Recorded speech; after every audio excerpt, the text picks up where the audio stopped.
Good morning students, this is Amit Kumar, your physical education teacher. Today I will teach you the remaining part of the chapter 2 sports and nutrition. So now start. Nowadays everybody want to remain slim and trim. हर एक व्यक्ति चाहता है कि वो slim और trim रहे. People who are overweight use various method to lose weight. Most of the people busy रहता है, वेरियस मेथड्स का यूज़ करता है अपने वेट को कम करने के लिए. Most of them adhere to dieting. Most of the people 90% ऐसा देखा गया है कि पीपल्स डाइटिंग करना बेस्ट समझते हैं.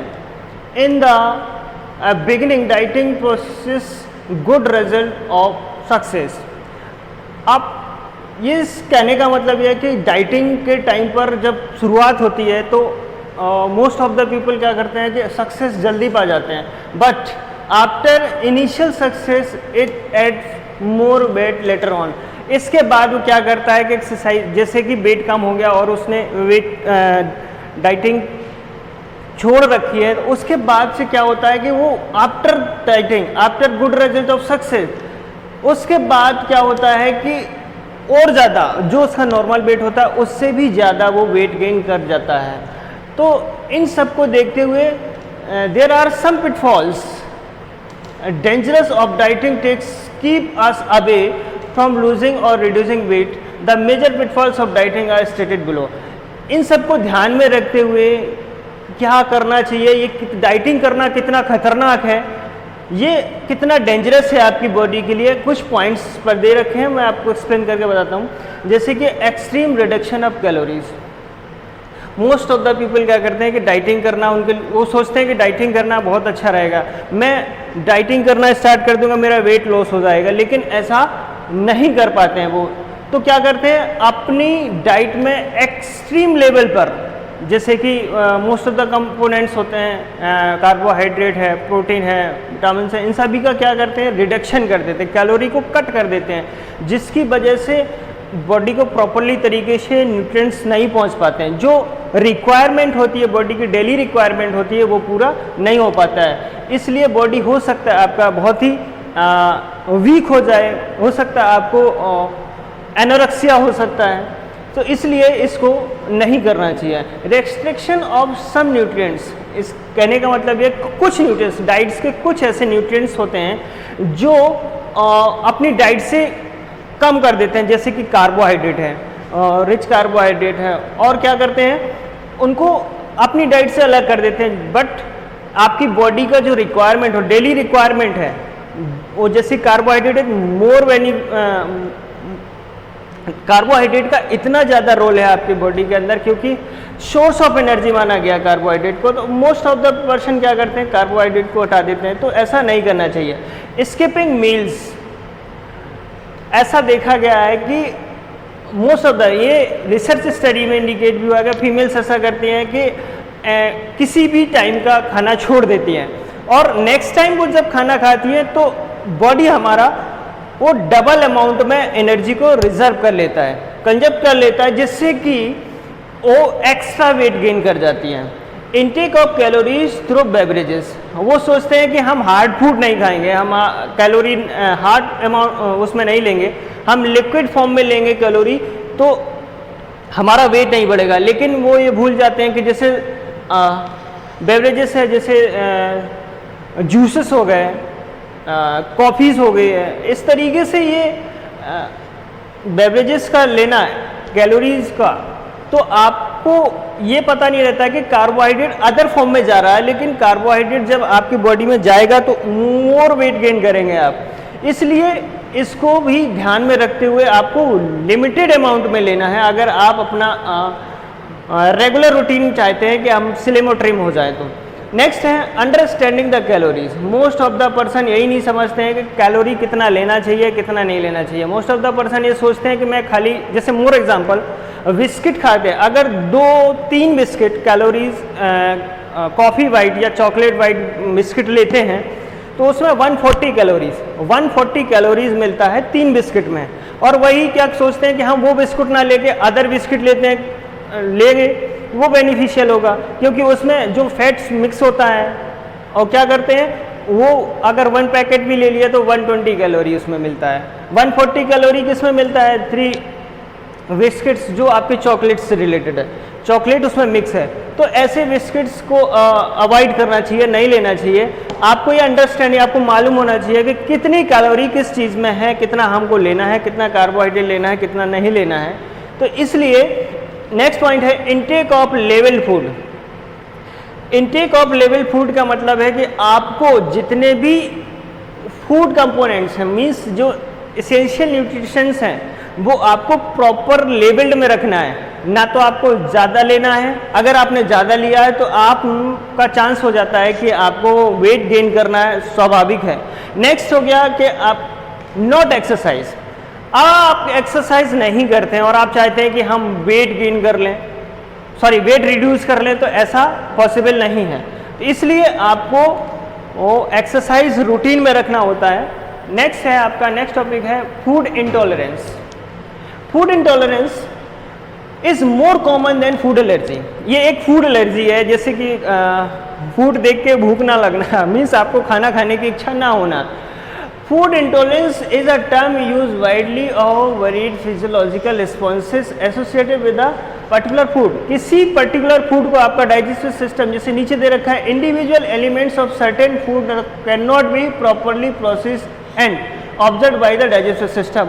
आपका जो डाइजेस्टिव सिस्टम है वो प्रॉपरली तरीके से फूड को डाइजेस्ट नहीं कर पाता है। मीन्स आपका जो न्यूट्रिएंट्स हैं, जो आपका फूड आपने जो लिया है उसको प्रॉपरली तरीके से टॉलरेट नहीं कर पाता, तोड़ नहीं पाता है पार्टों में। तो इसके लिए रिस्पॉन्सिबल कौन होता है, इसके लिए रिस्पॉन्सिबल होता है एंजाइम्स, जो आपके डाइजेस्टिव सिस्टम पर काम करता है। नेक्स्ट है causes of food intolerance. Food intolerance is caused by the part of complete absence of activity of the enzymes responsible for breaking down or absorbing of food elements। Means अभी इसके पहले मैंने बताया कि क्या कारण होता है जिस वजह से फूड टॉलरेट नहीं कर पाता डाइजेस्टिव सिस्टम। तो इसमें साफ दे रखा है कि एंजाइम रिस्पॉन्सिबल होता है, absence of activity of the enzymes. Enzymes आपकी जो एंजाइम्स आपके डाइजेस्टिव सिस्टम प्रेजेंट होते हैं वो एक्टिविटी नहीं करता है, मीन्स आपकी जो फूड को ब्रेक डाउन नहीं कर पाता है। फूड एलिमेंट्स ब्रेक डाउन नहीं होंगे तो आपको अनडाइजेशन होगा, मीन्स जैसे कि हम नॉर्मल लैंग्वेज में कहते हैं अपच हो गया, मीन्स खाने डाइजेस्ट नहीं हुआ है।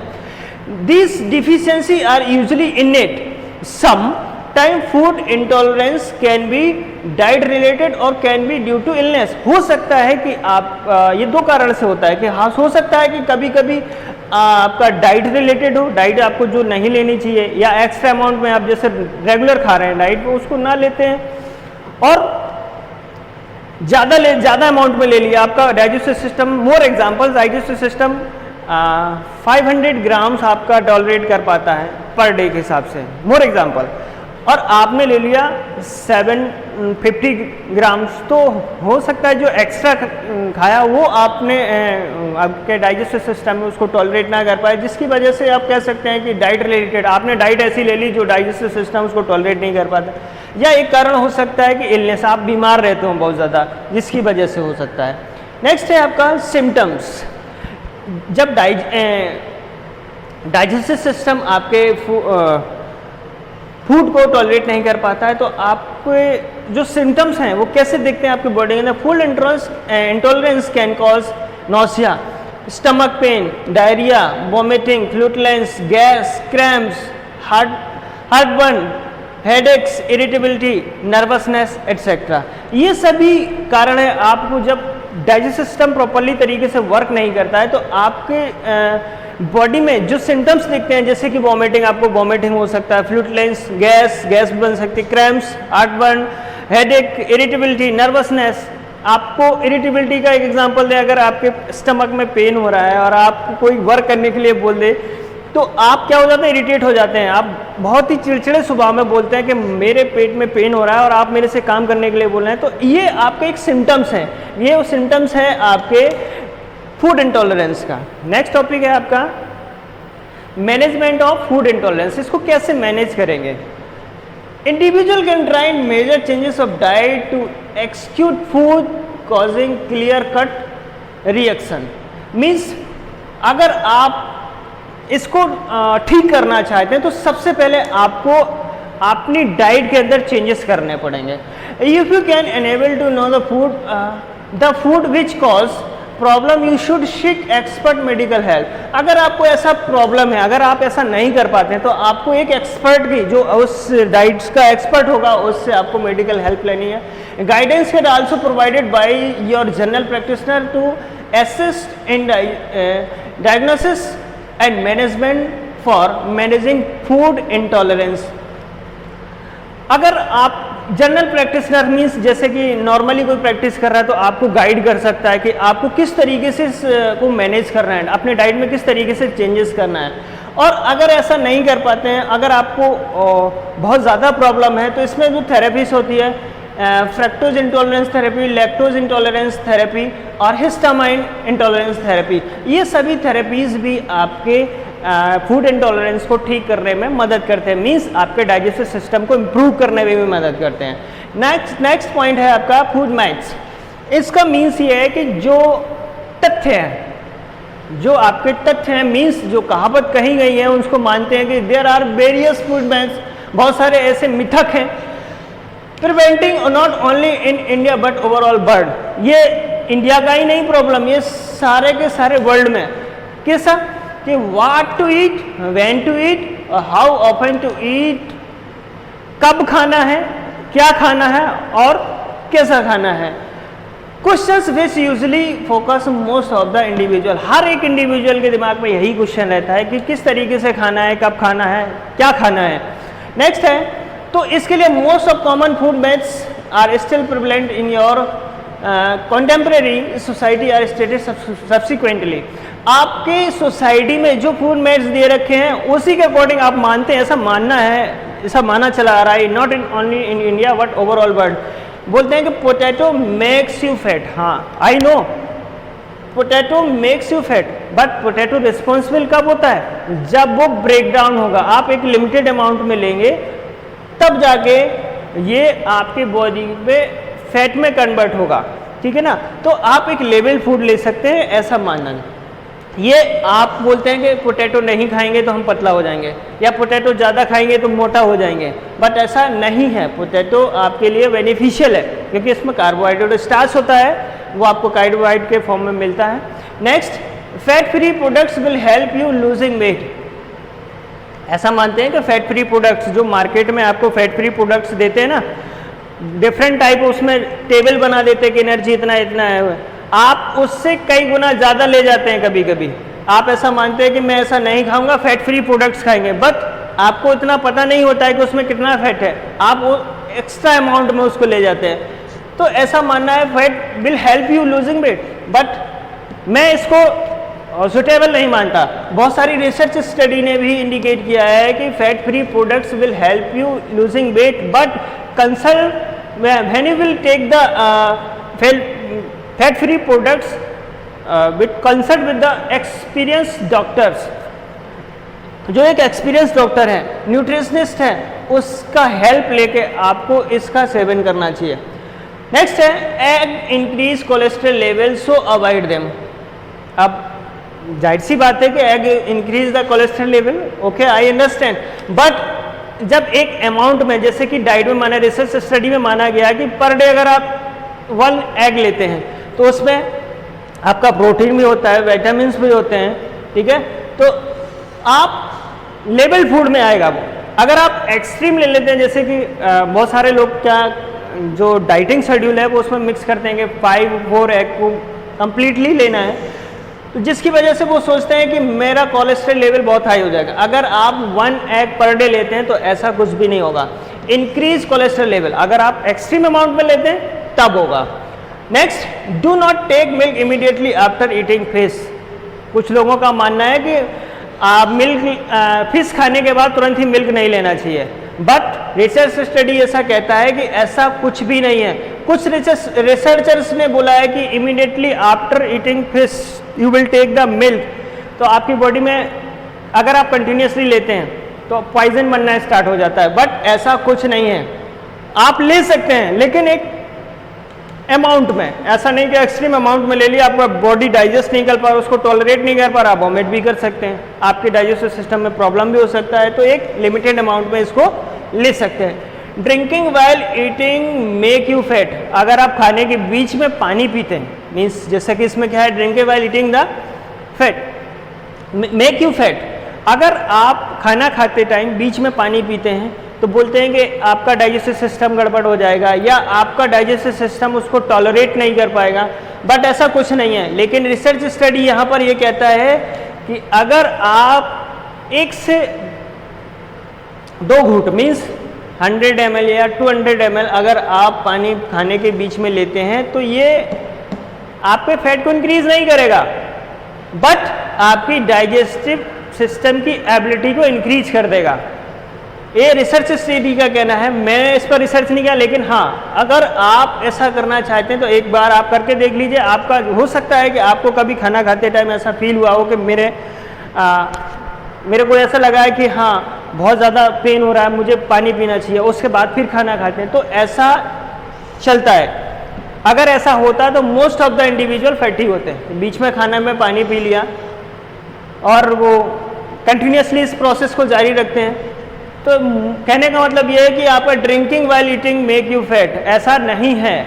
अगर आप ऐसा मानते हैं तो ये गलत है। रिसर्च स्टडी इसमें ऐसा कहता है कि अगर आप 1 ग्लास पानी भी पीते हैं तो आप उसके लिए सही है, आपके लिए वो सही है, क्योंकि आपके डाइजेस्टिव सिस्टम की एबिलिटी को वो इंक्रीज कर देता है। Start yourself if you want to lose weight, अगर आप वेट लूज करना चाहते हैं तो सबसे पहले आपको अवेयर होना चाहिए, आपको क्या करना है क्या नहीं करना है, आपको इन सारी चीज़ों को देखना है। आपने सोचा कि मैं आज खाना नहीं खाऊंगा तो मैं एक्सरसाइज ज़्यादा करूंगा तो पतला हो जाऊंगा, लेकिन नेक्स्ट टाइम जब खाओगे आप तो आप ज़्यादा अमाउंट में ले लोगे, इसलिए आपको कंटिन्यूटी बनानी पड़ेगी।